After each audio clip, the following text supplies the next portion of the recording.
Timnas Indonesia harus menerima kekalahan saat menghadapi Arab Saudi dengan skor akhir 1-3 dalam rangka persiapan menuju Piala Asia U23. Sebelum lebih jauh, aku mau bosan-bosannya untuk ingatkan teman-teman, ketika teman-teman tonton video ini, jangan lupa tekan tombol like-nya.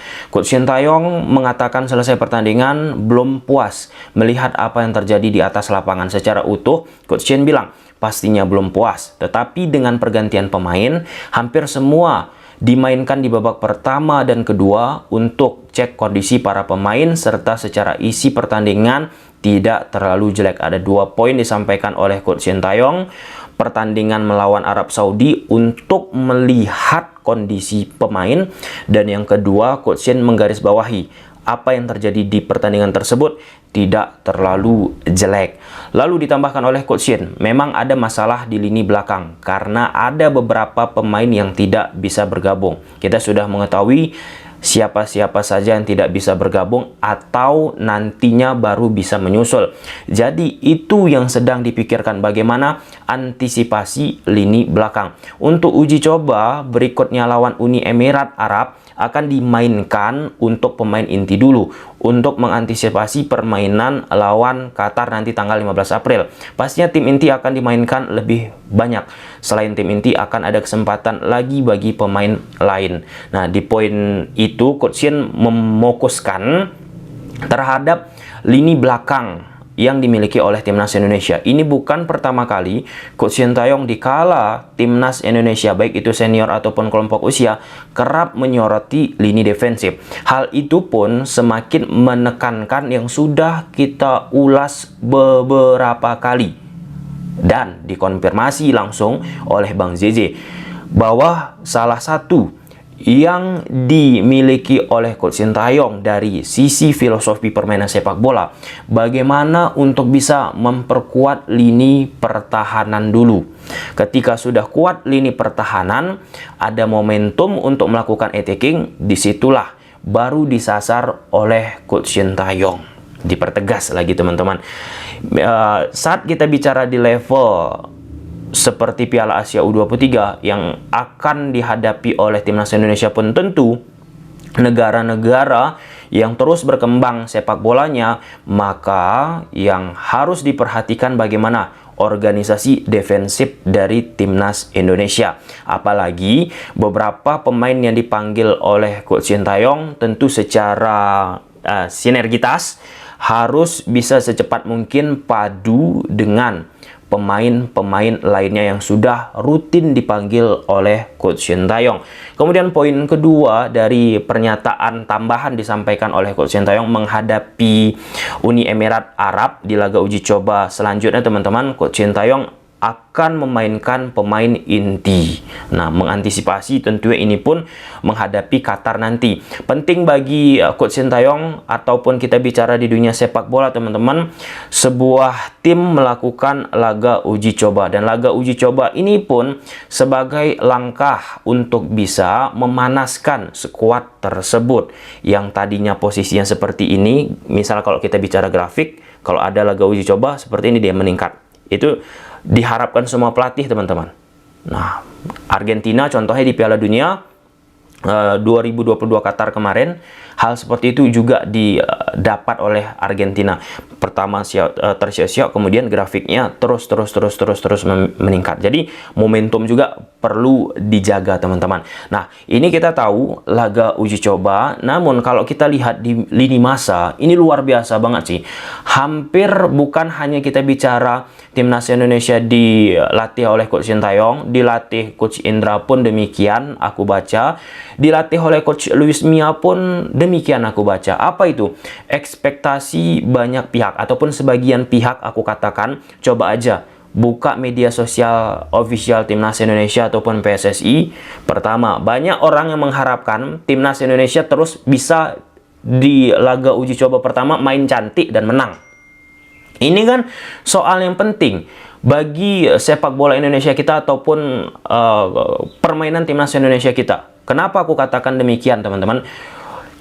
Timnas kita ketika baru pertama dipanggil kemudian bergabung ke Timnas Indonesia, itu biasanya nggak langsung bisa tune in, jarang bisa tune in. Butuh beberapa pertandingan. Kalaupun mau di tune in kan, mau dibuat padu permainannya, perlu memang laga uji coba seperti yang dilakukan oleh Coach Sintayong ini. Ini kan salah satu untuk bisa memadukan pemain timnas Indonesia.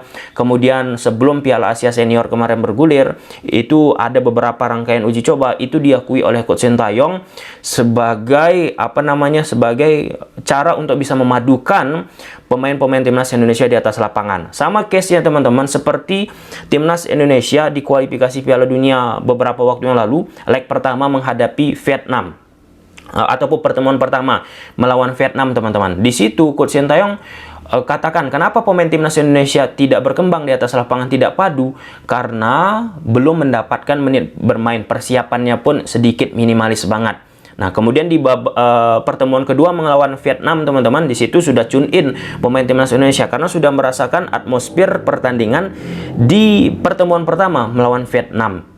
Jadi aspek-aspek ini perlu kita pahami bahwasanya timnas Indonesia belum bisa mencapai apa yang terjadi di sepak bola Eropa timnas-timnasnya. Kalau kita bicara timnas Inggris, Jerman, Spanyol dan lain sebagainya, mereka dipanggil 2-3 hari langsung bergabung ke timnas, itu mereka bisa langsung tune in, bisa langsung bagus permainannya, nggak kagok, nggak salah-salah passing, nggak kebingungan, sudah tahu apa yang harus dilakukan. Untuk kita mencoba nih menuju ke sana, kan harapannya ketika 2-3 hari atau beberapa hari baru dipanggil ke timnas, langsung bisa tune in kan, itu kan harapan kita semua. Tapi ini sedang diupayakan oleh Coach Sintayong. Nah, tadi soal grafik, kemudian selanjutnya soal di pertemuan melawan Uni Emirat Arab nanti di laga uji coba menggunakan pemain inti. Ini penting juga teman-teman untuk bisa langsung istilahnya teman-teman, membuat pemain tersebut yang pemain intinya merasakan atmosfer pertandingan,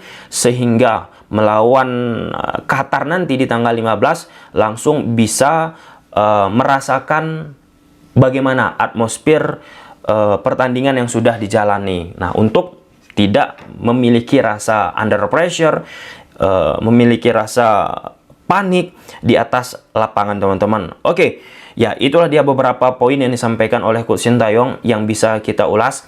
Aku rasa bicara soal Coach Sintayong, salah satunya bagaimana kita tidak bisa melupakan efektivitas di depan gawang. Nah, defensif perlahan-lahan terus diperbaiki timnas Indonesia dengan pola 5 back ketika bertahan, ketika melakukan attacking pakai pola 3 back. Tapi attacking melawan seperti Qatar, Australia, Jordania, ini salah satu aspek sangat-sangat penting untuk bisa menilai bagaimana langkah timnas Indonesia kita ke depannya. Karena setiap kita mengikuti turnamen A, B, C, D, E di eranya Coach Sintayong, salah satu hal yang disoroti teman-teman bagaimana efektivitas di depan gawang. Nah, untuk pertandingan Indonesia melawan Arab Saudi, gol yang dicetak oleh timnas Indonesia itu lewat Komang Teguh.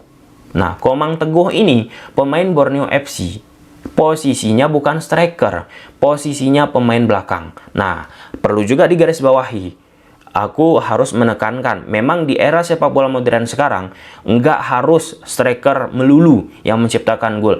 Nggak harus gelandang menyerang melulu yang menciptakan gol. Boleh fullback kanan, boleh fullback kiri, ataupun wingback kanan, wingback kiri. Boleh juga seorang defensif pemain bertahan, teman-teman. Namun secara esensinya tugas dari striker yaitu untuk bisa menciptakan gol.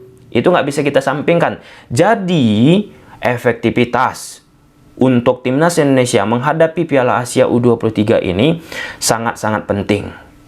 Dan bicara soal taktikal, formasi, aku rasa itu sudah sering kita bahas bagaimana Coach Sintayong akan menggunakan pola 3 back-nya, kapan ya, lebih tepatnya kapan menggunakan pola 3 back-nya, kapan menggunakan pola 4 back-nya, itu sudah episode 1, 2, 3, 4, bahkan 5 kali lebih kita bahas. Yang penting apa yang sudah diberikan kesempatan oleh Coach Sintayong terhadap pemain-pemain di atas lapangan di laga uji coba ini memang harus bisa dimanfaatkan seoptimal mungkin, teman-teman. Ramadan Sananta mendapatkan menit bermain, tentu itu poin penting bagi diri ya teman-teman di laga uji coba untuk membuktikan diri kepada posisi dari Coach Sintayong. Ada satu case di Barcelona, teman-teman, pada saat Xavi Hernandez ataupun Luis Enrique, ya, bukan Luis Enrique, sebelum masanya Xavi Hernandez, kalau aku tidak silap teman-teman. Di situ banyak orang mempertanyakan kenapa pemain pemain Barcelona ini terus dimainkan, padahal di pertandingan resmi, di pertandingan asli nggak begitu bagus mainnya. Nah, di situ dijawab oleh pelatih Barcelona, karena pemain tersebut menunjukkan upaya yang sangat luar biasa, menunjukkan permainan yang luar biasa pada saat sesi latihan. Seperti itu juga Erik ten Hag bersama Man United. Ada beberapa pemain MU ketika pertandingan resmi dimainkan, tapi underperforma. Tapi di sesi latihan, di sesi training, pemain tersebut luar biasa penampilannya. Jadi yang ingin aku tekankan, bagaimana pelatih salah satu melihat parameter untuk bisa meletakkan pemain tersebut di starting line up, apa yang ditampilkan di sisi training ataupun latihan. Aku kira semua pelatih sepakat itu dijadikan salah satu parameter untuk menilai pemain tersebut layak atau tidak diberi waktu sejak awal. Oke, gimana menurut teman-teman soal timnas Indonesia yang yang nantinya akan berjuang di Piala Asia U23? Coba silahkan tulis di kolom komentar. Bye.